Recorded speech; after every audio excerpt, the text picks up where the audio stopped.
And we're on. Hey! What's up, everybody? Welcome back to the show. Welcome back to the live show, California West Coast edition, Blade Cup edition, And now I just got the ding notification. episode number 45. Welcome, everybody. Welcome to the episode. This is our continuation of the Blading Cup Marathon. Mm-hmm. So, everyone, we have a lot going on today. We have more episodes coming later. Yep. So, stay tuned if you're watching live. Let's get right to it. All right, cool. We got a WTF of the week. We have a very special guest. We have a WTF of the week. Let's get to the WTF of the week. WTF is brought to us by Rob Dalton. Shout out Dalton. Dalton Voss. With the back fast slide with the grab. That's like video game back fast slide. Doesn't make sense. He's like holding it like a fish brain, like super high and proper. And he just didn't even budge. I'm with Colin Cuswell now. He's like, I will never understand how people balance fast slides. I mean, especially like that. That's the first like balanced grab fast slide. That's legit that I've seen anyway. Balanced grab are like two different tricks. Like balanced, not grab, balanced grabbed. The grab could make it easier. I don't agree with that. I think grab back slides are easier than not grab back slides. Yeah, but because it forces you to do it in that way. But fast slides are different. It's just like because it's such a trick that's based on balance. It's such an alien trick to me that I'll agree with you. All right, we got to agree. I'll agree with you. We'll agree to that. All right, well, we got a big week. This is day one, chapter one of our marathon, and we have a very special guest from England. He's here visiting with a ton of other people from the UK. It's crazy. It's almost, it's gonna be a lot of beer drunk and a lot of accents, a lot of crazy blokes. A lot of crazy blokes.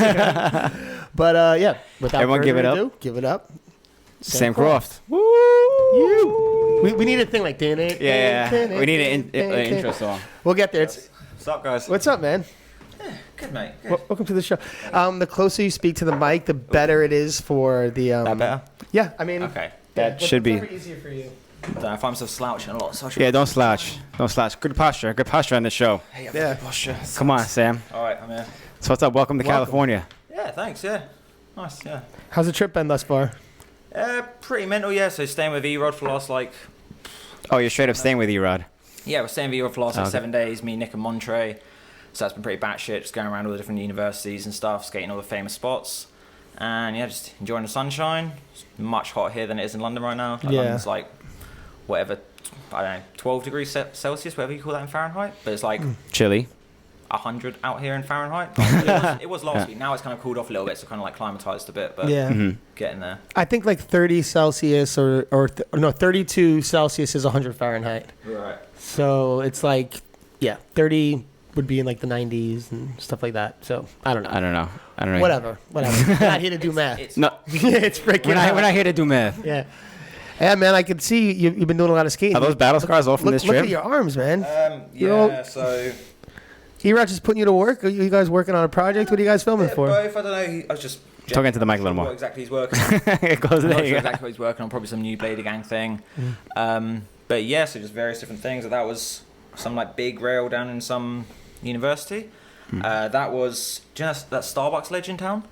The one in downtown? Oh, yeah, the down ledge on the right side. Yeah, exactly. Yeah. So I went to that and didn't realize quite how high it was going to be. So got there and it's like sort of, shoulder height. That ledge is rough. Yeah. Yeah, so I thought like... First attempt, I'm not going to go gunning it at this thing. I'm just going to jump up to it. I've got a reasonable hop on myself, so I thought I could actually get onto it. Just missed that foot and then just caught my arm and just went like all the way down the thing. My just got the slice. And then next go, I was like, right, cool, just very well fast at this thing and just sort of basically just gap to the bottom bit. Yeah. And yeah, it worked. Yeah, worked out. Yeah. So. I've been to that ledge many times and I'm like, I want to skate this, but what ledge? It's a big old gnarly. I think Ski Back railed it, right? Dre front Nugened it recently. If you know. Did he? Recently? Yeah, Dre Powell in the last year front Nugened it. Nick back Savannah'd it about 5-6 years ago. Are you serious? Yeah, looking at it, I was like, whoa, Nick, that's pretty batshit, mate. Like, Nick did that? I mean, I was gutted. We got kicked off though, literally. That's definitely the trick for that spot. I mean, got there, had the first attempt where I slipped. Then the security guy comes out and sort of like, did the classic like beg, like, come on, just one go. Did that, had my one go, got the top sole. Now I'm just like, all right, I've figured out the ledge. Like, come on, let's get a little fishy or neg acid or something on this. And they're just like, no, you got to go. Like, obviously didn't say to her, can I do a fishy? I was like, just one more go. Can I fish man this real quick? Come on, do a quick fishy. But the thing is, she was super nice about it. Like, the thing with like, difference between American security guards and the ones in London. Like, London ones are just pretty militant. They're just like, right, just just go now sort of thing. This lady was just like, oh, come on, honey, like, you've had your go, like, please be on your way. And I'm like, all right, fair enough. You're too. I can't. Fair enough. Upset you. Yeah, I don't think they're all like that. Out, right? Face, like, all right. It probably depends on how common the spot is. If it's something where like a lot of people skate all the time, they're just fed up with it and like get the fuck out of here. Right, yeah. But if it's like, I mean, it doesn't seem like a big down ledge that many people go to, you know? It's not a session spot. Yeah, You're exactly. going there to Definitely get a clip. Yeah. Sort of eyes on the prize when you arrive. You sort of, you know what you want to do. Yeah. Yeah. Yeah, and I saw you went to that spot with like the 3 rails. Like it's like down one set of stairs, but the rails are broken up 3 ways. Like Dave Gap to back slid it. Dave. Oh, sure. Yeah. So that's just around the corner from there. Mm-hmm. Yeah. So basically, we just with some like this power slide photographer came out to meet us. So we just shoot. That's why we're in downtown, was to shoot some pictures. And yeah, got to that, and it's just like, you know, super iconic spot. And I was like, cool. Just little 180 down that. It was all right. Kind of told myself I wasn't going to do any gaps this trip, just because it's like, it can kind of make or break a trip. Yeah. You know, I was like, got to it. I was like, it's only like, it's like an 18 or a 20 set or whatever. And I was like, it's probably going to work. That's a big one, Give it yeah. a crack, why not? And it fortunately did work first. Damn, was that big? So- 1820? I think it's about It's that. big, I didn't yeah. count, Damn. but I was just like, you know, you guesstimate like 555 or whatever. Yeah. Like, Damn, so you So guys you're still keen on gaps late then, huh? I kind of am and I'm not. Like, sorry, excuse me, keep burping. Some gassy coffee you poured me there. Yeah, so like, you know, like I do enjoy doing gaps. They're very sort of scary and fun. It's a full like dose of adrenaline whilst you're doing it. But at the same time, you know, it's like, I know I'm still young, but it kind of feels it's a young guy's game doing gaps. Like Totally. you don't want to be that guy that just did a gap too late in life and ended up just murking himself. Like I've Right, been a right. couple of times skating, Yeah. and you don't want to be that guy. A that's couple like, times. you know, like if you're that sort of guy that does more dangerous tricks, and then you end up being the guy that smashed heads. Oh, that was grimly predictable, wasn't it? Right. You want to Yeah. be that like fall into that level of irony of like that was what happened. No. So I'm trying to sort of step away from them, but you know, you still get suckered back in every now and then. It's Yeah. like, so You got to be yourself, selective. Exactly. You tell Yeah. yourself, I'm going to be healthy, I'm not going to drink this month. And then Friday rolls around, you're like, fuck it. Well, Yeah. I just worked hard So all it's week. like- Yeah. Exactly. Like, oh, I haven't done a gap in a while. I'll treat myself to a gap. It's like a night out, basically. Do Totally. it every now and then, it's fine. Just don't do it all the time. That's a good attitude. I like that attitude. And yeah, like, I'm retired from gaps, but before I did, like, I'm retired from gaps. definitely selective. Like, you know what I mean? Like, Yeah, find the exactly. one that like is like cool or worth This is it. it. You don't just throw yourself down any old set. Yeah, these days. It's exactly. like, right, let's do one that I'm actually going to look back upon in years to come. And Yeah. all right, that was worth it. That was cool for sure. Measured levels of recklessness. Totally. Yeah, you got to do it properly for So sure. you're talking about injuries now. You were telling us about your fall in Russia. Yeah, so Cracked your noodle or something? yeah, that was a bit of a very sketchy one. Was that So- recently or no? It can't have been No, that recently. It was a couple of years ago, so it was 2017. It was already coming at the end of a very mental summer. I've been sofa surfing and just skating for like, 6 or 8 months at this point. Pro surfing. Pro surfing, yeah, Yeah, just pro out and about. And yeah, so Eugen and I got sent on this USD tour to Russia, and we're in Moscow, and it's like day 3 or whatever, and there's this like gap off like.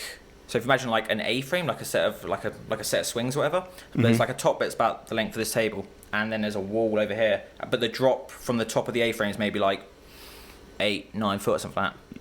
Tried to gap over the wall to back on the top of the A-frame. Kind of worked. Like the first go, just sort of kicked it. It looked a bit sketchy, so I was all right. Obviously got to do that again. Came up again the second time to go a little bit slow and went to like hold the back, maintain the grab off for a safety grab, like one leading to the other. And just kind of didn't accidentally officiate the end of it like a stall, if you know what I mean. So rather than do a back, Oh, yeah. did that and then just rolled over like, whoa. Remember just thinking like, this is gonna suck, but in the air, and then just banged my head, like landed straight on my head from like that height. From 8-9 feet in the air. Yeah, just literally Oh, shit. straight on my head, and then sort of don't really remember anything, and then sort of just come to in the back of an ambulance, like just sort of freak out a bit, like, oh, where am I? And with Boris Guys, if you know him, Yeah. and he's like, oh, don't worry, Sam, I take the best hospital in all of Moscow. And it's at that point, I'm like, oh, shit, I'm in Moscow. Oh, God, I'm going to a What the- Russian hospital. Yeah. I'm used to like the NHS and like, Right. I mean, not saying that Russian hospitals are bad or anything, but it was just definitely sketchy. No, but like, it's even better to. I mean, if that's gonna happen, you prefer to at least be home. yeah, right? exactly. Yeah, exactly. yeah, Like, yeah. I've done probably my most dangerous trick in London within about 5 miles of my house or whatever. Right. If it really goes tits up, just drag me home, mate. Yeah. Drag me home. Don't leave me in wherever the hell I am around the world.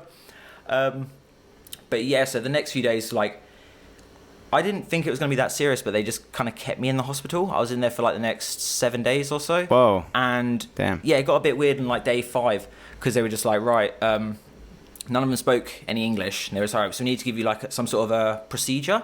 And I was like, okay, right, what are you going to do? and they took me into this little room to give me, I think it's called a spinal tap. So basically there was like pressure inside my skull. So they need to they stick a syringe in your back, remove some fluid, and like the displacement of fluid from your spine will then come out of your head, and it alleviates the pressure a little bit. So rather than, I'm not sure the exact science of it, but I think that's the gist of it. Yeah. And yeah, but they didn't really explain to me what was going on, and they've got me all sort of like doped up on these like drugs whilst I'm in the hospital. I think it was like, I don't know what I had, but I just felt very sedated the whole time I was in there. Jeez. Anyway, so I've been taken in a little room by this Russian guy, and he stripped me naked, so it's already getting a bit weird. And he's got me on a table, and he's like gesturing, like getting a little ball sort of thing. I'm like, okay, get in a ball now. I'm in a ball curled up on the table. He's like, now don't come out the ball, because obviously I'm in the ball, stretch part of your vertebrae. Yeah. Right? So you're curled like that. But at this point, all the most mental shit's going through my head, and like curled in a ball, like, this might be the lowest point of my life. Don't rate me. Why'd you have to be? Why'd you have to be naked Like for you're that? completely Exactly, vulnerable. I don't know. Why'd you have to be very, naked? very vulnerable. They're just taking advantage of you. As vulnerable as could be. You definitely didn't have to be naked for that. Yeah, I didn't feel like I had to be naked. And next thing you know, he's throwing on like a leather vest, and you're like, what's going on? The glove. He's like, no, just stay in the ball. Just stay in the ball. He gets his little whip. But yeah, then so my visa was actually going to run out like a few days later, and Boris, fortunately, I don't know what he did, but he got me out of the hospital, got me to my plane.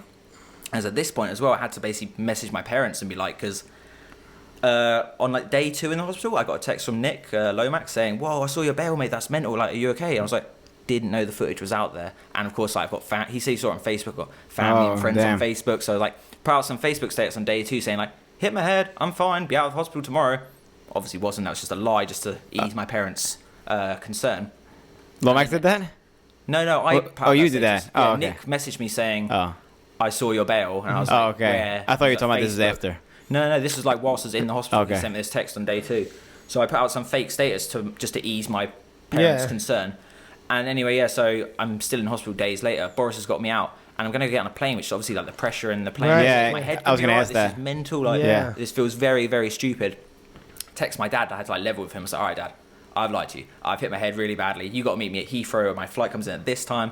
And unfortunately, he was there, met me, and took me to some British hospital, and spent a couple of days in there. And Did they do anything in the British hospital that they didn't do? no, They didn't strip you naked there? No rapey antics. No. Like, there you go, mate. You've had a mad one, haven't you? Come on, sit down. And just sat there, just no medication. They just kept an eye on me. Basically, did more MRI scans and brain scans and stuff. And fortunately, it was all fine. Although, as a result, I've lost my sense of smell. From I don't know why. Basically, they explained. So the nerve endings from your brain to your nose or whatever, if your brain rattles around inside your skull, will sever those nerve endings. Mine's like semi-severed, so it's like I haven't completely lost my smell. I get like random things called what's the term? It's a phantosmia, I think it is. So it's basically where you smell things which aren't there, but you're not smelling things which aren't there. You're just smelling stuff, but your brain's misinterpreting it. What? So yeah, it's really weird. Like some days I get these like bizarre smells that I can't get rid of, but then other days I just don't smell anything, which is. It's weird, but... Does it like change the way food is? Like, yeah, so my taste buds are really weak now. So I just go mad for like spicy food, have my coffee really strong. Everything, like I can still differentiate between basic like flavours like sweet, sour, spicy, whatever. But it's just got to be the more extreme end of the scale. Like I can't eat mild food. Like I just absolutely love curry. Been loving all the Mexican food out here. That's really good. Yeah. Everything, basically every table's got a bottle of hot sauce on out here, so that's good. And just certain things you just stop drinking, like, or stop eating or whatever, like, so like mashed potato, for example, which just tastes like nothing now, so you just don't bother with that, which sucks, because obviously bangers are mash in England, that's for us. But you just got to make the gravy extra juicy now, so, yeah, it has its, like, pros and cons. Yeah. I find more often than not, I'm stoked that I can't smell, because, how often are you like, oh my God, did you just smell that beautiful smell? Wow, wasn't that fantastic? Like, never really happens. Yeah. More often someone goes, This it bad. smells like shit around here. Yeah. Like, no problem. Yeah. Like I went to China 1 month after that trip for another contest, and the whole time everyone was just like, "Oh man, it smells mental around here." I was just like, You're like, nah. "Nah, it's fine. I'm just tasting Chinese now, just blending in out here. It's That's cool. awesome. I'm about the same height as everyone. Food's good, loads of spice. It's awesome." I've heard of people that lost their smell that got it back, though. Yeah, I've heard Right? this. You Yeah, still I've get been it. told it by a few people. Yeah. A friend of mine, this Polish girl I used to live with a few years ago at university, she was telling me her dad had a motorbike accident or something, and he totally lost it and his taste. It was all gone, and his reconnected after like 5 years. Because I'm getting the phantosmia thing, which is the like the misfiring thing. So basically, I'm still getting something. So there's quite good prospects More that it chance. will come back. Yeah, Exactly, yeah. That's good. awesome. So be able to smell that shit soon enough. Soon enough, yeah. Yeah, I had a buddy, Adam O'Brien from Boston. That's what I was thinking of. Yeah, he lost his sense of smell. He got it back like 5 years later. Something Right, like cool. that. So Yeah. There's hope. I'm at 2.5, so yeah. Yeah, We'll get around we there. do. All right, I'm halfway. You'll get it back. You'll get it back. So you went to China after that? What were you doing in China? Got sent out there for one of those, like, it's not like feasts, it's one of them other Chinese competition circuits, which that trip actually ended up getting pretty mental too, actually. So I got sent out there with Dano, CJ, Nils was there, I can't remember who else, Josh Nielsen from Australia. And one of the nights out there, we actually ended up almost getting arrested in China, which we were like really not up for because it was a communist state, blah, blah, blah. So basically we ended up going on this night out. We've been drinking like Chinese beer out there, which is just, I don't know if you've ever been to China, but Chinese beer is about 2 or 3%. It's just, you got to drink water. Like 10 of it. It's just water, basically, yeah. So we turn around to the Chinese skates and we're like, you know, we could get like any like real beer or liquor or something. Like, yeah, it's cool. Like, my friend like runs this like craft beer place over the other side of town. Go over there. It's like a bottle bar. So yeah, this is awesome. Like drinking all this nice like European and continental bottled lager. Gets to the end of the night. None of us really got much money, and we realised, see how they're counting out the beers. It's just you leave all the bottles on the table and they just calculate based on that. So we clocked this, and Dano's like, "Start hiding the bottles, mate." So we start like, what? In the bar pot, sticking one up on top of the fan, sticking on the table.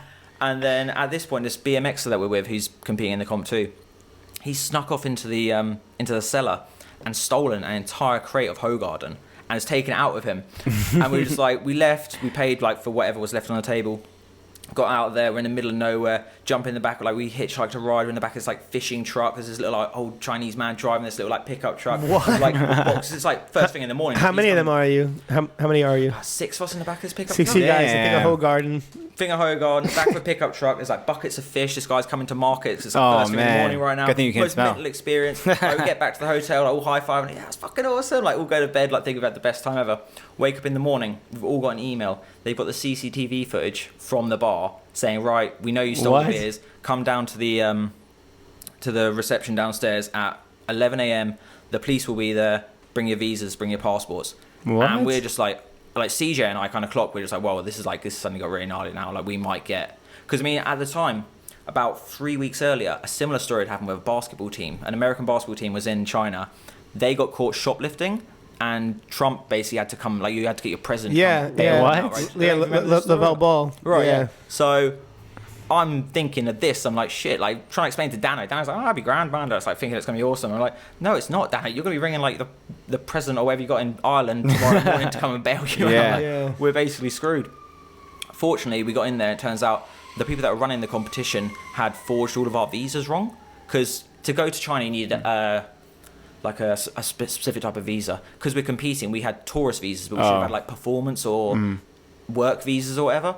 So fortunately, the competition bribed the authorities on our behalf to get us all out of the situation. Otherwise, I don't know what would have happened. Yeah. So you got real lucky with that We then. got super lucky going in there. Like, oh, it was mad. Like this girl that was with us as well. Like Josh Nielsen had like hooked up with this speed skating girl that's also at the competition. She's literally just like in hysterics going in there. Like, oh my god, they're never gonna let me race again. Like CJ's thinking, oh, I've got like 10 more contests in China this year. I've really got to get onto it. Yeah.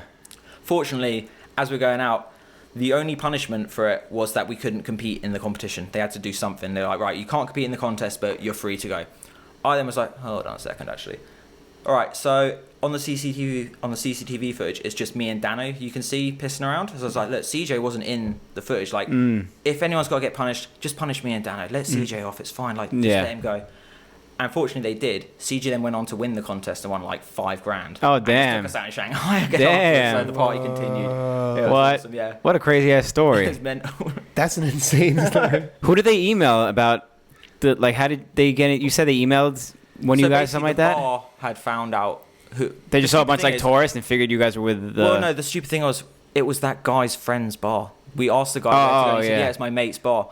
Once we're like 10 drinks deep, we forgot whose bar we're even in. We're just drunk and we're just like, yeah, let's just fucking party forever sort of thing. And then just the next morning, just obviously the email came through with the they actually tagged the CCTV footage in the email. And I'm literally like watching it. You can see footage of me just like, wait, like slipping up here, like Dano like slipping him in his pants. That's so like, funny. CJ's just in the background, just talking to someone. Oh, I'd love to see that footage. The BMXer, he fully skipped town though. Like he did not come to the meeting because he was the guy that stole the Hogarden. He literally just just left town. Didn't compete in the contest. He was just like, Then he was about to just bounce on everything. no, he just left completely. He was just like, fuck this. Like, I'm not sticking around. Like, I would have left too. That's probably my that would have been my move. I think. I figured they would would've- option. I probably would have. Yeah. But we're in Li Shui, I think it was. So it's about 6 hours south of Shanghai. And I'm just like, man, I don't even know. Like, I didn't know how to get back. We had like How the hell did you get there to begin with? a bus picked us up from Shanghai Airport. Just picked all the riders up together. That was a fun bus ride, actually. It was like 20 6 of us in hour this, ride? Yeah, 20 of us in this bus. Tons of beers, tons of weed, just hanging out the window. I remember Julian Cadeau literally like pissing out the window. Like, we're going like 70 mile an hour. He's just got his dick out the window and swinging around like, woo! The Cadeau show. I don't know if you've ever seen the Cadeau show. The Cadeau show. Oh, mate, you got to see it to believe it. What? We're not on the contest circuit. We're not. Just hang out with Julio. He's an absolute legend. Really good friend of mine, yeah. Yeah. After a few beers, he gets fucking sick. It's so much fun. You guys were able to smoke weed in the bus? Yeah, we were, yeah. I don't know where AJ that was running it, I don't know where he got it from, but yeah, just a whole ton of weed in the bus. The driver just didn't care. I don't know if like AJ had arranged it. Damn, weed in China? Yeah, sketchy, but kind of money talks out there. So, Yeah. you know, the contest bribed the police on our behalf, paying a bus driver, what, $10 so you can smoke a joint in the back's not really, you know, that's a layup. That's nothing. A lot of these Right? countries where you could just bribe the authorities to do whatever the hell you want to do. Yeah, I mean, money talks all over the world, right? But Yeah. certain Western countries, it doesn't really. Exactly. Yeah, that's what I'm Doesn't really saying. work, right? Yeah.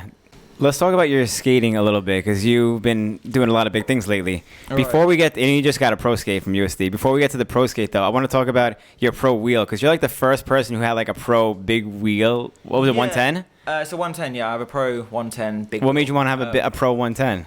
Well, so I just got on UC a couple of years ago now, and they just sort of said, well, because I do a lot of the FSK stuff for Powerside as well, like living in Barcelona, that really opened up that whole thing for me. Mm-hmm.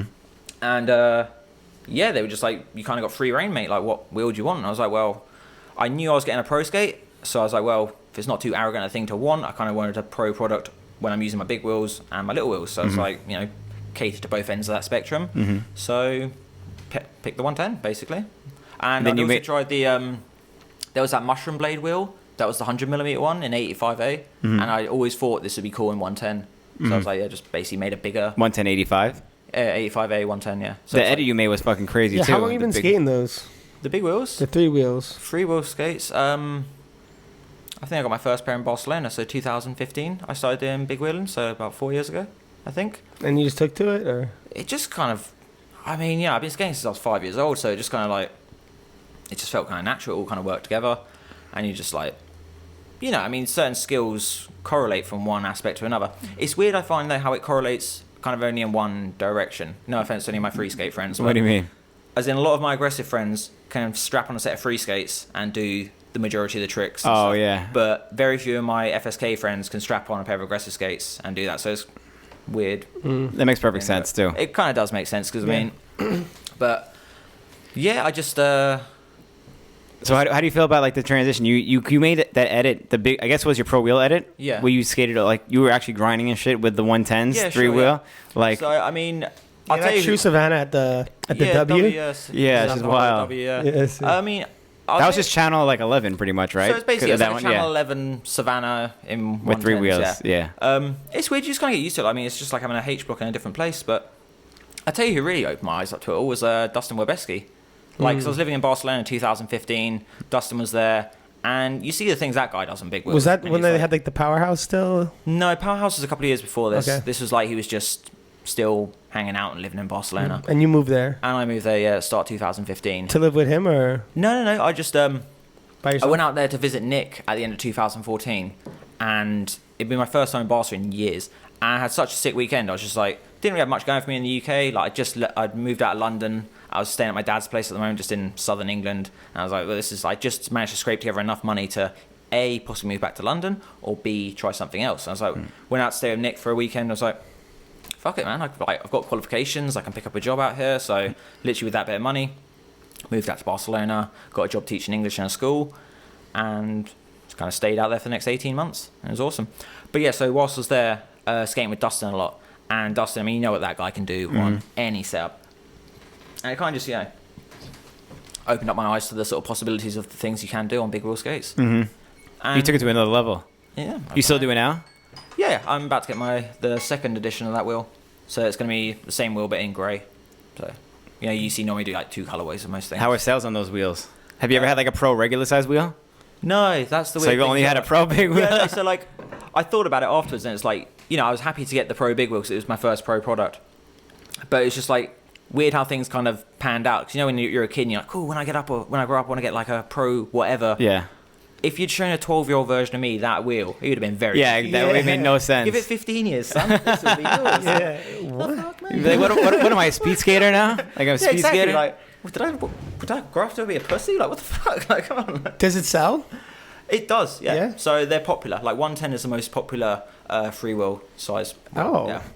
So it was a strategic move. Well, you get the same royalties either way. So Yeah. it's just a flat rate with them for the wheels. So Oh, it's flat rate? Okay. yeah.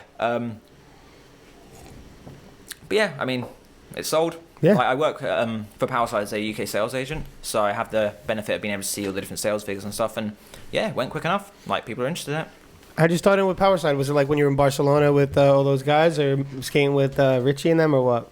How did I start with them? Yeah. Between being sponsored or working for them? Working for them. Oh, right, being working for them.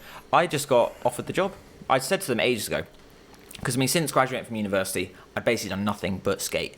And my CV was starting to look pretty slim, and I was like, I didn't really know what I was going to do, like sort of after skating, like what my direction was going with life. So I just dropped them an email saying, this is my CV, these are my qualifications, blah, blah, blah. I'd be happy to take on a job outside of being an athlete of you. If anything comes up, let me know. And they said, okay, we will do. Nothing for the next 2 years. And then I just randomly got an email one day saying, oh, you still looking for a job? Like, we got a vacancy opening up. And I was like, oh, safe, yeah. And just, they approached me basically and just took it on. And that's it. Sick. Yeah. No, it's good fun now, because basically it means my life's 100% centered around skating. I'm either out skating myself or just liaising with skate shops, making sure they've got their latest products and stuff, making sure everyone's informed about what's going on, new product releases, etc., testing stuff for the company. So it's pretty chill. Do you enjoy it, or does that end up being a lot at times? Is it what, sorry? Do you enjoy it, or does it end up being a lot at times? Because skating is like not only your outlet, but now it's your job, and it's like encompasses so much of your life. Like at times, does it take away some of the fun of what could be skating? I have my days where sometimes it does sap the fun out of it. Yeah. And when you're dealing with products that you're not necessarily super into, like obviously the aggressive side of things is just like that's one of the smallest segments that we deal with. Right. I then also so you do everything. Yeah, we do everything. So we do like FSK, slalom, fitness, speed skating. Everything. So, but the thing is, you're still sort of touching base slightly with something that you're kind of interested in. Like, I mean, so we've got some new matter wheels coming out that are like super duper urethane that's going to make you go really, really fast. There's still some sort of base interest in there. Like, I'd rather be doing that than doing some other. Oh, yeah, it'd be like an office job or something. Exactly. This is the thing. Like, I mean, I have my days where I'm like, oh, this is annoying. Like, I don't really want to be doing this today. But then you realise, like, well, what else would you rather be doing, mate? Yeah, like, come on. exactly. Like, fortunately, I work from home. So, like, just get up, make a big thing of coffee, get the cat out, fire off about 100 emails first thing in the morning. And Get the cat out. just get him out. Like, Get the cat out. hey, you should see my cat. He's fucking awesome. Yeah. It's a Mancoon. What a weird thing to say. Is it mad big? Your cat's that big. Yeah, honestly, you've seen how big Mancoons are. Yeah, Mancoons Mine's are only huge. literally like, he's not even a year up. Well, I say mine, it's actually my girlfriend's, but he's mine. I work from home. I'm with him all the time. She barely sees him. So he's about that big. Damn. His name's Sir David Attenborough. He's massive. Sir David Attenborough. Yeah, man. What else are you going to call your cat? Does he narrate like throughout the day? Oh, Like what you do? Well, you should see the amount of time I talk to myself. Talk to him like, you must talk to yourself a little. You're at home, just think, not talking to yourself, thinking out loud. I talk to all my own. Exactly. Yeah. You're sort of just, seeing some mental shit on the internet. Yeah, man, what the fuck? This guy. Meow. I thought the same. Like, yeah. You watch with you, Sam. You watch Planet Earth with Sir David Attenborough? Oh, while you watch it? This is your golden moment. Sit here. Is there a nickname, or is it that every time? Oh, it's short. Atty for short. Atty. Atty for short. Yeah, okay. Sir David Attenborough every time. Every time, that's a lot. Mate, he's mad big though. Like, you got to walk that thing. It's Sounds not big, just, it sounds bigger than my dog. It's not far. Like, it's not close? far off. About the same size. Yeah. Jeez. But where they're so big and it's a house cat, like, it won't get its full exercise in there. So you got to take it for walks. Oh and damn. stuff. Whoa. Oh, So so you you gotta literally watch got to take the cat How out. mental you look bowling for I'm like, I never heard say roll that. blades with a Mancoon on a lead. You got it on a leash? Wow. Yeah. That's What a real. crazy life you got. What a crazy. That's a bit weird. So where's this, in London? That's where you live? Yeah, I live in East London. My girlfriend just got a flat in Bow, which is E3, so it's like central-ish. Like, so the postcodes work like one outwards. So E3. So it's right near the, Stratford, where the Olympic Stadium and all that is. So it's an alright location. Is E1 the middle? Is that how it works? You said it goes that way. No, that would be the start of East. You got the East, okay. E1, Central. So there's Zone 1, which is like what's regarded as the city. So that's like the financial district and all the rest. Then you got E1, E2, E4, right, all the way out to like E17, E19 or whatever. But fuck, living out to the sticks. Yeah, it's not even very London. Like it's mental. Like London is considered to be like 50 square miles, but those outer bits, like you take a tube right to the end of the Central line, you get to Hainault. You get out, you see an Essex police car. That's the next neighbouring county. Like it's not even London, but whatever. If you want to call it London, you want to call it London. And you said you're from rural UK, right? Yeah, so I'm from the south coast originally. I'm from a place called Chichester, which is like a really small little. Chichester. Everyone loves that name. Say it to a Spanish person, they'll really laugh. If there's a Spanish person watching this, he would have just laughed. So I grew up in Chichester until I was about 18, and then I moved to London for university. No, sorry, I backpacked for a year, went to Asia for a year, and then I went to university. For a full year? Not quite a full year, about like several months, like 8-9 months, whatever. But so I was saving for ages beforehand, then went out there for that, and yeah, it was awesome. Like I was in India, China, Vietnam, Cambodia, Laos, Thailand. Like it's pretty common in the UK. Before you go to university, you have what's called a gap year. What's it called? Yeah, gap year. Year, right? So generally it's done by like quite posh kids, but I actually worked for mine. Didn't have my it wasn't a gap year. I actually got a job, I went and fucking saved my own money, went on holiday for fucking ages. Yeah, it was sick. One of the best experiences of my life. You did it by yourself? No, I went to do it with my then girlfriend. Oh, okay. So it was good fun. Did you skate roll on that or no? I did. I actually got a first pair of the do you remember the Deshi Carbon, the very first one? Yeah. I brought a set specifically so they could fit in my bag because it was super lightweight. Was that long ago? Small. It was 2009, I think, 2009. Okay. And yeah, I tried to basically get a clip in every country that I was in. I got a clip of me bombing down the Great Wall of China. Oh, that's sick. Awesome. It was like, that's sick. It was like -9 degrees that day or whatever. I don't know that is in Fahrenheit, but that's freezing. I remember literally like bombing down it, anti-rocker. And if have you been to the Great Wall of China? Anyone that's watching this, it's literally just massive cobblestones. Yeah. Like, all the way down the whole thing, like eyes streaming in the cold. Yeah, it was sick. That'd probably be good for your pro wheel, though. That would be a good program, actually. If with the 110s? Yeah, come in the fly back. If you're watching this, think about it. The 110s just eat the that'd be crazy. Next time we pop out to the factory, we'll take the wheels, it'll be fine. Just a little pop that out. would be sick, actually. Yeah, that would be sick. Does it get pretty steep? Is there some good bombs on the wall? It's pretty good, yeah. It's like it's not mental steep, but it's like if that was steep paved, enough, that would like, be insane. It'd be a track. It'd be a straight up track. What the function of it was, the Great Wall of China. I think it was like one defense, but also you could. It's made wide enough so you can ride like 5 horses down it side by side. So oh, really? To like transport stuff up and down it. Not for blading though. It wasn't designed for blading. No, it was not. No, okay. Blading, no. Went to go to that SMP skate park. Have you ever heard of that in Shanghai? No. The world's biggest skate park. Oh, yeah. It's fucking hell. It's crazy. Is it still the world's biggest skate park? Is it bigger than Woodward, or is it? I believe it is the world's biggest skate park, but it's just mental. It was just empty. There was just no one there. I was there by myself, and remember there was like a pizza place in there. You could order a pizza to a different part of the skate park. I remember ordering a pizza to the Vert and sitting just like marveling at it, or just looking out all over it, just like. It was so order crazy. a pizza. I need Chinese pizza to the Vert. Yeah, I remember just looking out over it and just being like, man, there's just so much to skate here. It was just like every type of possible skate park or plaza obstacle that you can imagine was there. Is it legit the best skate park you've skated? Legit the best skate park I've ever skated. Damn. Just you and your girlfriend too? Oh, she didn't even come. I was like, I'm not going to bore you with a day at the skate park. You like, come on, that's just did her own thing. Dragging your girlfriend to the skate park. Everyone's done it, but it's just like, it's hard. She's having a good time. Yeah, it's like when you get dragged shopping, you're just like, I'm here to just like comment and look. Well, it's tit for tat, isn't it? I guess it's tit for tat, but you know, we can just agree to disagree. We can agree, like, you got your hobbies, I've got my hobbies. Like, you go shop, I'll go. Yeah, exactly. Like, you go do your thing. Like, it's cool. You're in Shanghai. You find tons to do there. Exactly. So now moving on to your pro skate, and just came out. Right. Congratulations on the pro skate, by the way. Thank you. And you had the edit was sick too. You killed it, by the way. Before we get into like that, a buddy of mine actually asked me before when he saw that you were coming on. Right. He was like, ask him how he feels about doing like big tricks in a climate where like big tricks aren't really, as popular as they were. Well, I guess. Shout out Corey French, by the way. Hello, Corey.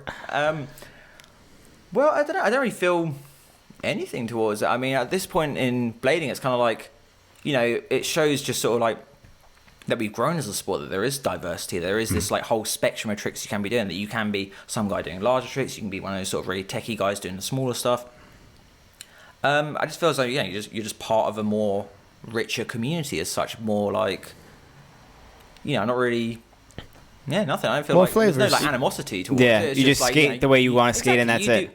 It's not like people say, "Oh, there's no money in it," so like that's why we're not doing big tricks anymore. It's like, look, if you did the big tricks for the money, you probably weren't having fun doing it. You know what I mean? I did them because I fucking liked it. Yeah, fun. I grew up watching that shit. Like you grew up watching like the likes of Brain Fig on Words and all the mind game stuff, like the likes of yourself, the sort of tricks you were doing, and you're like, well, yeah, I want to do that. Like, No, it's fun. You know what I mean? It is fun. It's like, you go from naught to fucking. You get a thrill out of it. There's nothing like that. It's the same as like, I sketch cars all the time. Probably shouldn't do that, but you go from naught to buzzing in quarter of a second. Yeah, it's so sick. Yeah, I do it because I enjoy it. I don't do it because I'm trying to prove anything or be that guy that's doing that sort of thing. Like, it's not as though that's the entire of my skating in a nutshell as such. Because I do big wheel skating, FSK. Like that's just one segment of the things I enjoy to do, and I still do it from time to time. Yes. That's good. I respect that too, because even though I don't skate like that, really, right? Like I still love seeing the hammers. Yes. And like you were saying, that the rush you get, like in your chest, it's like amazing. I love that. Exactly. I love it too. After you've landed a mental hammer, you just like you just, the rest of the day you're still just buzzing. You wake up the next morning, you're just like you're buzzing. Like, you're defo going. It's a completely different feeling than landing just like you're totally buzzing. It's a completely different feeling than landing just a good skate park trick. Completely different. Totally. Yeah. You're freaking buzzing. Not totally. Yeah. That's a great feeling. That's what it is. That's what it's like. That's part of it, Like skating, there could be so many things, but that bit is like that where you get juiced. Everyone gets juiced. Yeah, you're riding that wave. The entire group's loving it. You're having the best time ever. And then, of course, that clip comes out. You get to refill. Exactly. Yes. It actually looked how I thought it was going to look. You get to refill that buzz. It's good. No, really, totally. really enjoy it. Yo, I wanted to ask you about the Top Soul Challenge that you had going on. Right. Yeah. What was the story about that? So, just basically wanted to do something to promote my skate. So obviously you make your promo and the rest, but doing a promo like that, it's something just everyone can get involved in, and just I do quite a lot of top soles, I guess. So I just figured, and the end of my pro skate promo was a top sole, so I was like, well, just get people involved in it, get people around the world excited, and that was the over the wall to the drop rail, right? That was a ledge. It was a ledge, yeah. Okay. So, no, you had a few different, you had an edit with 6 or 7 different top sole tricks, right? Oh, no. So in the promo itself, that was just a selection of top soles I've done over the years. I wanted to just sort of give an example of top soles, basically. Yeah. That was it. Yeah. But what was the story behind that top sole in your pro skate edit?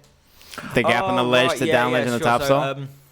The time I did that, when I actually landed it for the promo, that wasn't the first time I'd done that. So that was the second time. I'd actually originally done that trick about 5 years ago before this, just shooting for a USD promo that I was working on at the time. And it didn't quite go to plan the first time around. So the first time around when I did it, I gapped, I landed it, but when you sort of splash out a little bit backwards and I scraped my hand all the way down the ledge and it looked shit, so I had to do it again. As I'm coming back up to do it again, so we're in St Paul's, which is obviously a cathedral in London. The vicar has now pulled up and parked his car in the drop side of the ledge. So it's not in the way, it's just in the drop side over here. Just don't fall over. He's walked past, said hi to me. I'm like, hello, father, good day. Gone up to do the trick again. As I've gone to go over it, as I'm gapping sideways to the top sole, I've skidded out this way and I've clipped my foot somehow. Anyway, I've fallen chest side down off the drop, fallen down. Landed on the roof of the vicar's car. Punched my arm through the back window of the car. And as I pulled it out, I don't know if there's kind of too many scratches on my arm to see, but there's a scar right here. Yo. And blood was just pissing out of my arm. You're kidding. And I'm in the middle of central London. Vicar's alarm's going off in his car, woo, woo, woo, on the roof of the car, blood going everywhere. What? I'm trying to wave to Tom Sharman, who's a videographer, a good friend of mine that I work with all the time. He's across the road in some pub beer garden, trying to get some long angle, trying to wave to Tom, Tom, get the fuck out, we gotta go. I'm pulling glass out of my arm, running back up the ledge to pick up the bags, scooped up the 2 bags of my good arm. Tom's now come over, what's going on? I've got to get the fuck out of it, let's go. The alarm's still going off. We grab the stuff, run around the corner to Millennium Bridge, Millennium Rail. And they're trying to pull the glass out of me. There's big chunks coming out. Now, you're lucky you didn't lose your arm, dude. There's a lot of blood coming at me. So I had to take my t-shirt off. Now I made a tourniquet over my arm to hold it together. And at this point we're right, we've obviously got to go to the hospital and get that sorted out. Get to the hospital and man, we've got to straighten out our story. We can't just tell them how did this happen sort of thing. We can't tell them that I smashed Father Ted's car up. So we agree on the story that I just fell over drunk. Because the other issue at this time, I was actually wanted by the police for criminal damage because I'd broken a roof skating quite recently. Like for the same promo. You couldn't even say that you were skating then. Exactly. So I just went in there. I brought a beer from around the corner. We were going to say I fell over drunk, basically. That was the easiest story we came up with. So, right, we've got to get a little drunk first. So basically tanned off a beer around the corner. That's funny. That's the better story to use. Went in there. That's the better story. Oh, yeah, I was just drunk. That's well, it. yeah, because, I mean, you're in London, man. Everyone's drinking. So, yeah, it's an easy story. But, yeah, so the problem was I didn't want to tell them I'd done it skating because I didn't want it to flag up in the... I didn't know if the hospital and the police... I didn't know what was going on. I didn't know if it was connected, if they were going to find me somehow. Because at the time, the police were looking for me for... I'd broken this roof. So I was back in Chichester at the time and I was trying to roll down this, do like a roof to roof gap. So it's like there's one roof this way and one roof that way. So I'm going to roll down this one, jump onto that one, then 180 off. So I did the 180 and that was fine. I was all right, cool, I'm going to 5 it now. Went a little bit faster now to get a bit more speed for the 5. And as I went to jump across it, the tiles were kind of thin and I just kicked my feet right through the roof, smashed off all the tiles, like sliding my belly across it like, whoa. And then fortunately caught the edge and did like a little cat fucking whoop round, landed on my feet. And it was fine, totally got away with it, but smashed the shit out of the roof. Stupidly, because the footage was so mental, I was like, we probably shouldn't put this out there, but like, fuck it, I was young, I was like, yeah, I want everyone to see it. So I put it out, and then the police got the footage, the police then started circulating the footage around, trying to identify me, and they ended up actually finding out who I was, and they were emailing various sponsors of mine, like USD, Celtic, Loco Skates, all these guys were getting emails saying like, who is Sam Croft, where does he live, blah, blah, blah. Fortunately, I know all these guys, like, Connor Manweiler's not going to tell, or Jakey, these guys aren't going to fucking say where my house is. Anyway, eventually the police did catch up with me and came to my house. Basically, they turned up at my dad's house, and my dad like hates the police. He was like, no, you've got to turn yourself in, son. Like, if you're staying under my roof, you can't be bringing the police to the door. So I ended up going to the police station, handing myself in. What? I'm surprised they care that much. Yeah, no, this is the thing, but like, I guess it was a big roof, so you know, it's probably like £2,000 worth of damage or £1,000 worth of damage or whatever. Fortunately, the policeman, when I got in there, he was so safe. He just didn't care. He was just like, yeah, because in UK law, I don't know if it's the same in America, it's called, so 2 parts of a crime. It's like actus rea and mens rea, so the guilty act and the guilty mind. That's why like manslaughter and murder are 2 different crimes, right? So what did you need to do up there? So obviously I'm wanted for criminal damage, but it's not like I got up there with a hammer and smashed the roof up. I was trying to do a trick. The policeman was like, I've been looking for you for months. I've watched all your videos, mate. Like, this is like sick. Like, what you're doing, like what you've done. I don't consider it a heinous crime, but you know, you took a bit of looking forward to find you now, so we got to punish you somehow.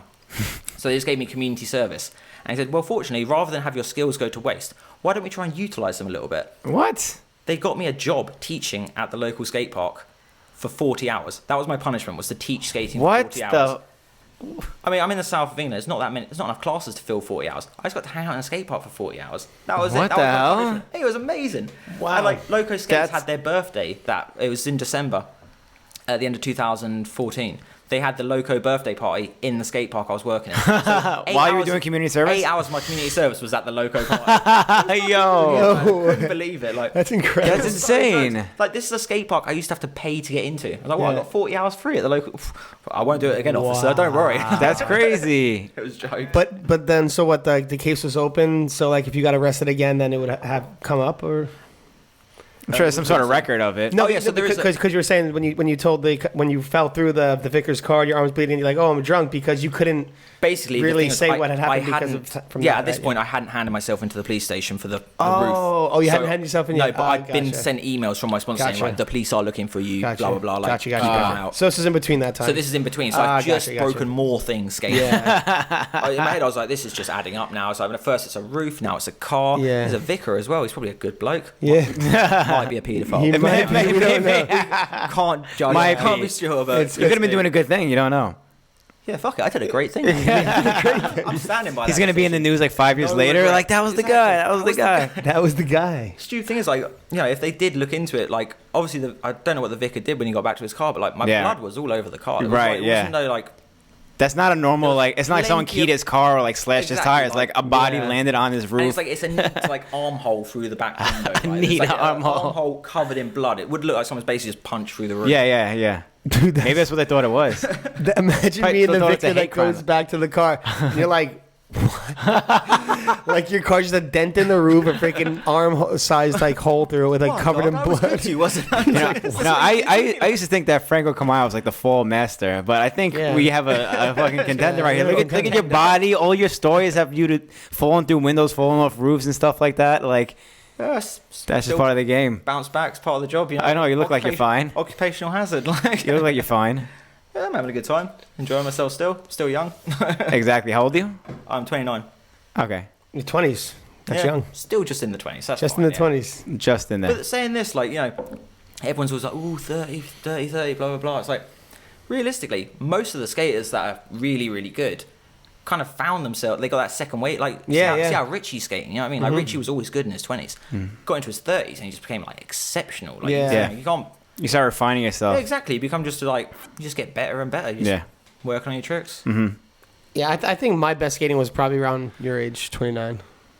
I think so. Was that like that at SSM 29, you've kind of got the best of both. You kind of experienced, but you're young enough that your body's up for it. So, that's you true. can juggle a bit of both. Whereas when you get a little bit older, you got the experience, but you're just gonna be more selective. It comes down to being you're selective. Not slinging yourself down 20 sets anymore. So exactly. What's the point? And if you sling yourself down a gap, it's got to be like interesting or cool. Exactly. Or a roll in, something unique. Aesthetically, like looks nice to the eye. Yeah. There's more thought into your clips than just doing a cool trick. Oh yeah, I mean, even like now, like I'm not just senselessly throwing out hammers. It's like, you know, you want to do something that's like, more of a creative take on the spot. It's not just I'm not just going out like, you know, there's a million big drop rails out there you could do. Like, just go top sole, another drop rail. Like, what's the point? Like, it's been done before. You're bringing nothing to the table there, mate. Like, so if you're gonna do some sort of stunt, make it like, you know, kind of interesting. Like, same as like, you know, staple stunt. Like when you went and did over the rail, like, you know, took a new approach to it, took a new aspect of it. Like, because I wasn't gonna do anything that Happy did at that point. Happy already he already true porn starter, three soul. I was like.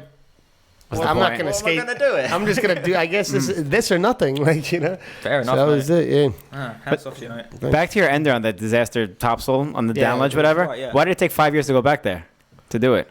Because he's worried about the vicar. Yeah, exactly. What if Father Ted was waiting for you? Waiting for him? You waiting for him to get arrested first? No, I don't know why. Just didn't come up for ages. I mean, St Paul's is right in the middle of town. We're there all the time. But you know when like. Something so close to home that you're just like, oh, I'll do it tomorrow. You just pass it up every time. Put off. And then, shooting the promo for my skate, I was just like, trying to think of an ender. I was like, oh, shit, That's the one. There it is. Got that one. It's good. I can do it again. Basically just do it better. Because I did it before, but it was like, it was shit. I didn't like, the clip ended up in some Caltech edit, but I was never happy. It always bugged me that was how that clip had come out. So I was like, right, I'm just going to go back again. Do it again. No wobbly hands. Just lace it, basically. So that clip wasn't an edit? It did end up in a Caltech edit. Oh, okay. Like, I don't know if it got many views or if it got like. I hate when that happens. That's ballsy of you. It kind of got swept under the rug a little bit. That's ballsy of you to do it again. Yeah, I know, because it's that classic thing of like, you know, when you go back to a spot and you end up kind of fucking yourself. But I kind of already fucked myself the first time, so you know, it's only up from here basically. Like, whatever. So it worked. Yeah, no, I like. That's a classic. You just like reminded me of a trick I filmed once, and then someone recorded over it. And was then it me? No, it wasn't you. It wasn't you. It was AJ. I did like one of the craziest tricks I've ever done. Oh, the gap topsole? Yeah, and then he recorded over it. I went back. Shit, I heard this story. But I went back. I did it again because he recorded over it. And then there's like this super long angle of it. That's like the whole. It's like this is the trick. Yeah, it's like I'm flying at it as fast as I can, and then just this float to do. It's like. Probably if it was not recorded over, this would be like my favorite trick I've ever gotten. Sure. So then I'm like, okay, cool. That was the second time. I was like, okay, we got it. It got recorded over again. That's not even... The only clip that they had was from the fisheye. And I was like, no, you didn't record over that again. No. And I was like, dude, let's go back. We'll go back. And then... For the third time you were going to go back? Yeah. And then Adrian was like, no, dude, if you get hurt, I can't take you back. Like, he wouldn't take me back. So you didn't do it? Wait, because I saw this clip at the end of Ego, right? No, I did, but the fisheye. Right, but the long angle was the one. The fisheye shows nothing of what that... I don't know. I'm not going to, you know... Okay. But anyways, I didn't know it happened twice. That is a pet peeve of mine. Like, you got to like go back and do something, or you got to put the film right and you got to do it again. And it's something that's scary as... Dude, it happened one time. It's like, God damn it, because it's always that risk. Like, you know what I mean? It's like... You could do it almost for nothing. Dude, it happened this one time in London. I was filming this, so it was like a kind of like a double drop rail. So it's like a big kink drop rail, but you couldn't do it as a kink. So the top drop's like mental big and the bottom one's like not so big. And it's just a top sole to Royale in it's like a USD edit I did in 2000 and something or other. And Yeah, so basically did it, landed it, rolling away, buzzing, come back round, Leon's filming, just the look on his face was just like, I knew it before he fucking said it. I was just like, he was like, had to go back up there again. And when I'm back up there, I'm just like, oh God. Like, it's second time around, I was just like, shit, man, I really don't want to do it anymore. Like, I just like, had to really just, just firm it or whatever, just be like, all right, got to get it done, basically. Mm-hmm. Just shit happens, man. I mean, it'll be that thing that if you didn't go back and do it, that's going to irritate you for so long, man. Yeah. It's going to literally piss you off for years to come. You're like, no, because I did it, but no one knows, and I just got to get done again. Like, I mean, it's good to see it too now. Like, you did it, like, I wonder what it looked like, kind of thing. Yeah, exactly. But as a filmer myself, I know that happens. I have definitely missed clips. Oh, I don't know if I ever recorded over clips, but I definitely missed clips where you're like, oh, I wasn't recording. That's I guess. I've totally done that too. This is the sort of classic plight, though. I see people get angry at videographers when they're like, oh, what, you missed my clip. It's like, what? It took you 10 attempts to do it. Yeah, the you one. got it correct every single go. Except you fucked up 1 out of 10, but you fucked up 9 out of 10. Yeah. And he's the dick. Exactly. Fuck, man. No, totally. Like, I was on point every time. I don't know what you were doing up there. Exactly. This is it. Like, But especially when it comes to something crazy, though, it's like there's been times like that's happened. Like you try something that you can get hurt doing, and then like someone's like, "Oh, I missed it." I'm usually such a dick after that. I'm like, "Yo, you good? You filming? You good? You got it? You ready? Are you ready?" Like I'll just usually be more of a jerk in that way. well, yeah, I mean, if it's like a stunt, you kind of like, Please don't mess this you're up. all on board at this point. It's Right, like, all exactly. right, we know what's going to happen. I'm going to get this fucking big thing. You're ready, I'm ready. Da, da, da. Everyone- We're either doing it now or in 2 tries, so let's That's fucking it, do yeah. It's not like you were doing some crazy switch up on a ledge which you were working on for like half an hour and he was just like dozed off or he's smoking whilst he's filming. Yeah, or whatever. yeah. That's like, I can forgive that. No, But that's when you're totally- doing a big stunt or something, it's just like, Well, it's like come health on, risk yeah, involved. Exactly. Pay Yeah, attention because I am. Like, yeah. you should be. It's too, health like, risk involved. Yeah. Yeah.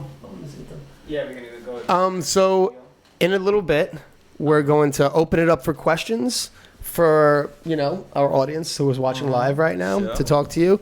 I'm going to do my spiel first. Go for it. My spiel is, we used to do it at the beginning of the episode. Now we do it in the middle. So if you don't already follow us on Instagram, give us a follow. If you don't follow us on Facebook, go to our page, give us a like.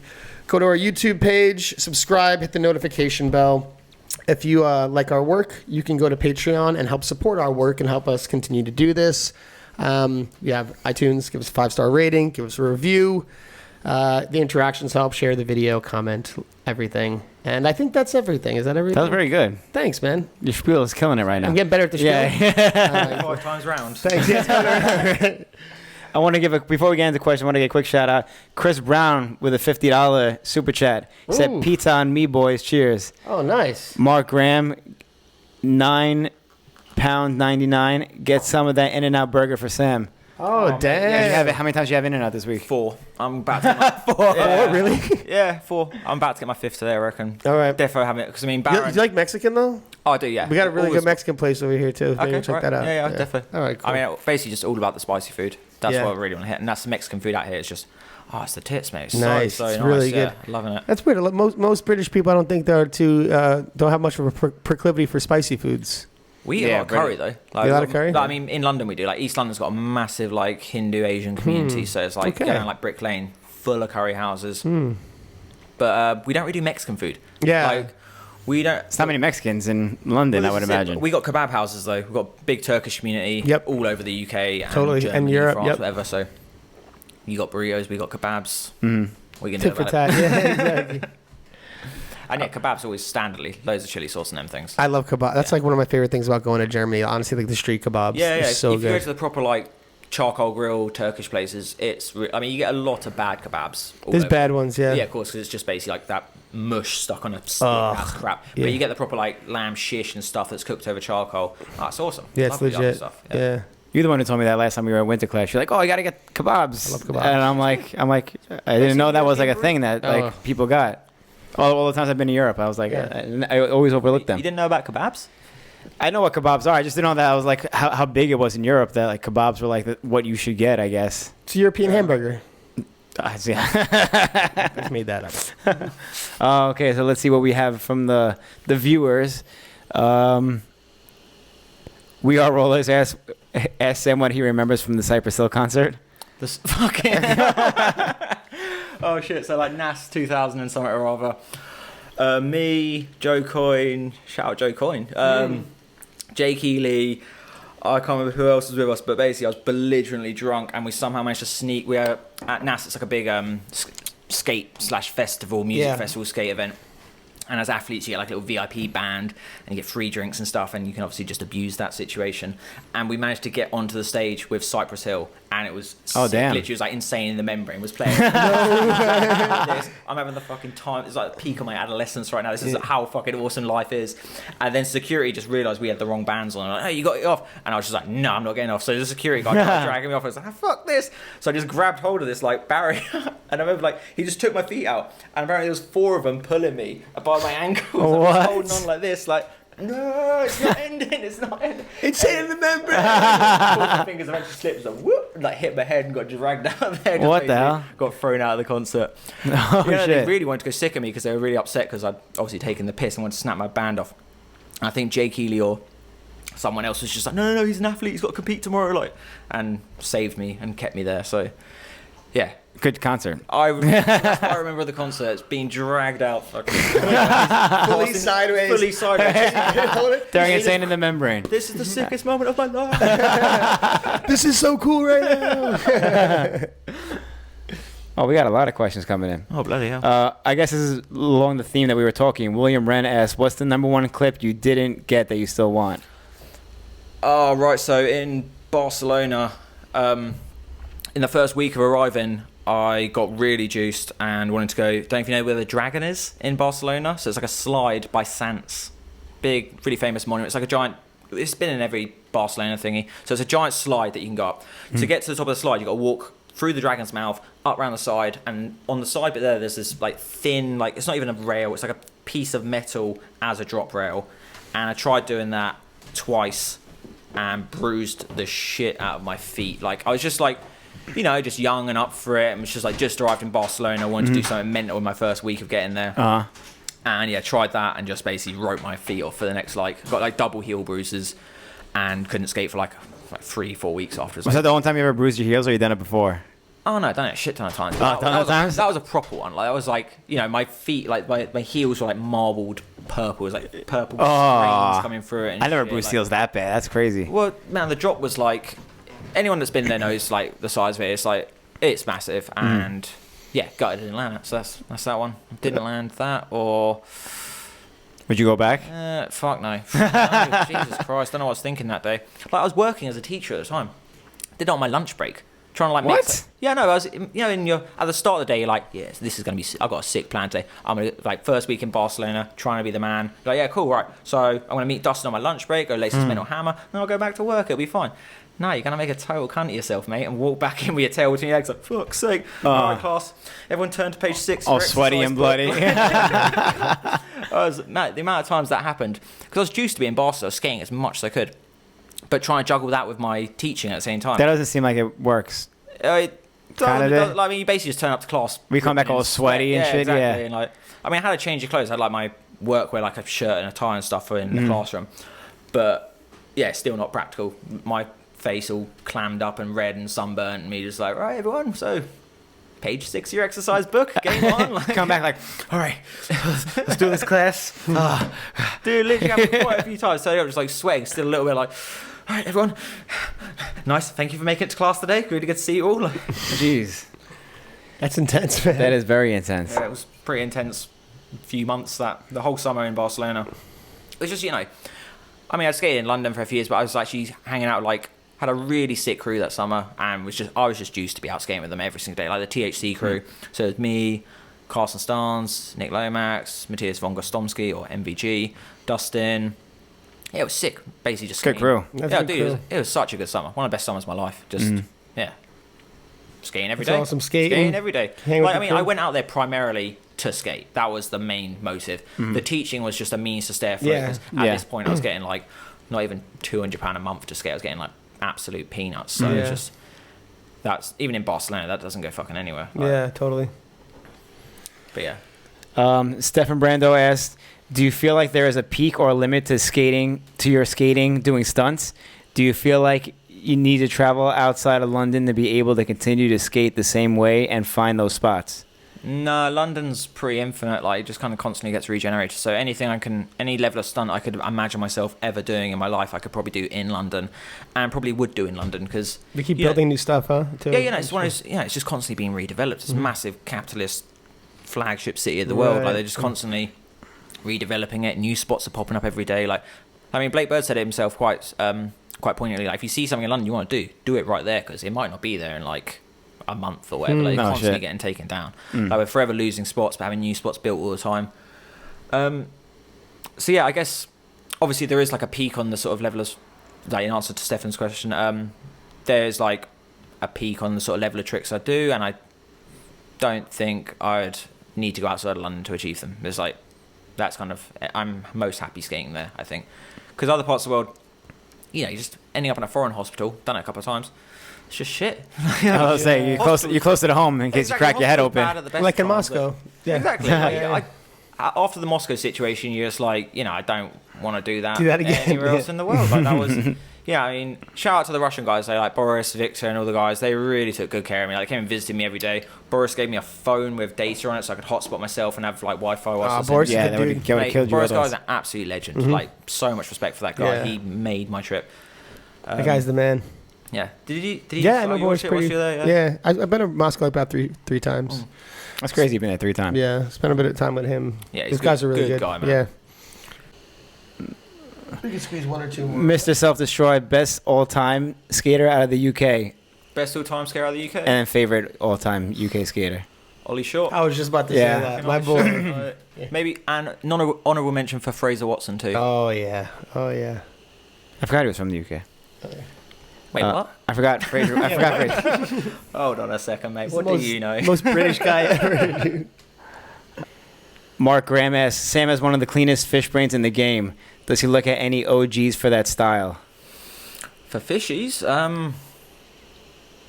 No, not really. No, sorry. It sounds arrogant. No, that's all me. I mean, I look at other people's fish brains and obviously really like them too. Like the way like Matthew Heineman, that sort of Shima fishy with the draggy foot, that very French / Shima fishy, because loads of the guys in France do that. I remember seeing, what was his name, Frederick Bukowski, good mate of mine from Paris, doing one at this street comp in Paris a few years ago. Man, it's sick. I don't do it myself that way, just because if I'm thinking about that over there, like, I need, you just grab it, innit? Yeah. And grab before you lock as well. People out there doing fish brains. Just saying, like, got to grab before you lock. Hold on for as long as you can. Exactly. You after you holding before and after, like, if you're hopping on then grabbing late. Yeah. I mean, each to their own. Do what you want, mate. But or at least simultaneously. Yeah. At least, that's possible. At least. Yeah, at least. We got one more from Mr. Self-Destroy. Sam, what are you still working on getting after all these years? What am I working on getting after all these years? Just want to ride the wave for as long as possible. Enjoy it for as long as possible. That's it. Just longevity. I'm working on longevity right now. I'm trying to... By jumping 20 sets of stairs. Yeah. Be more selective with my 20 sets. So basically just try and take care of myself, eat well, skate for as long as possible, and just keep this alive, basically, because, it's obviously going to end at some point. You've got to just keep it going for as long as you can and keep enjoying it. So that's all I'm working on. Smart man. Keeping it going. Smart man. You're ready for your 30s. He's wise beyond his years. He's wise beyond his years. Well, thanks for joining us, man. Sam, this is a pleasure. It was great. Yeah, it was nice to have you here, and we're looking forward to this weekend. It's going to be a good one. Are you going to compete? I will be, Be competing tomorrow. Yeah. There we go. Are you going to win? Am I going to win? Fuck no. I'll try. So who's going to win? Who's going to win Blake Cup? Oh, it's a hard one, isn't it? Like, it's like predicting Winter Clash. I mean, there's so many people to mention. I reckon Yoto. Yoto's going to win. That's a good that's a really good bet. I think, he's juiced, he's pumped, he's good. He's ready. He's flawless. But then, there's all sorts of people. You can never, like, Anthony Pottier's here. Don't forget that guy. He's fucking good. Roscoe, of course. Anthony Marchion's here. He won the Bashi Pope. Yeah. He just won a contest this year. He's coming off of a steaming win. He's on a high. A steaming win. Yeah, I'd say Yoto. A lot of good people in here. A lot of good people in town. Yeah, exactly. I mean, looking at the Pro-Com, I was looking at the riders list earlier, actually. It's about 50-odd people in it. And that was a lot. Yeah. I'm going to find a nice seat. Nice cold beer. Exactly. Nice vantage point to keep in and be like...